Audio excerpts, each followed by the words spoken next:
For safety's sake, you always want to make sure that your chafing rack is set up where you're going to be doing your service. You don't want to be transporting things back and forth from the kitchen. Have it set up where you're going to want to serve. That's the safest way to do it. First thing we're going to do is take the chafing holders, put them in place. Next step, my favorite step, it's the Sterno 4-hour safe heat fuel. Remember, wick product. This can, though produces a great deal of heat, stays cool throughout the burn cycle. We'll place these in the fuel holders. Now we're ready to go. The fuel is in place. Now it's time for the water pan. The water pan goes in here. Now, I'm not carrying hot water from the kitchen in this pan. I'm putting the pan in place here. Now we're going to take the hot water. This is very hot, between 3/4 and 1.5 inches.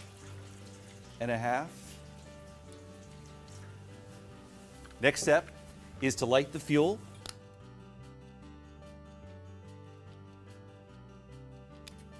Now you see the fuel is in place. I'm lighting it after it's in place. The water is in the water pan.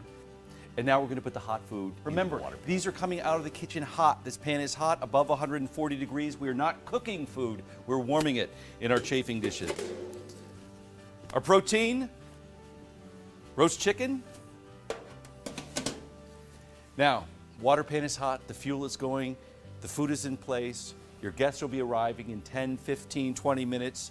Place the lid on, and you're ready to roll. When service starts, you can simply put the lid over here, place your serving utensils in, and you can let when service is ended, simply put the lid back on the food pans and extinguish the fuel. Now you're ready to tear down and get cleaned up and get home. Let's review very quickly. Remember, you want to have all your elements ready to go before you start service. You want to make sure that your chafing dish frame is where you're going to be serving so you don't have to keep going back and forth from the kitchen. Start with hot water in the water pan. Remember, we're not cooking food, we're warming food, so that hot water will go a long way keeping our food in the safe zone, which, remember, is above 140 degrees. Hot food hot, cold food cold, for food safety. Also, you want to make sure you're using the proper chafing fuel.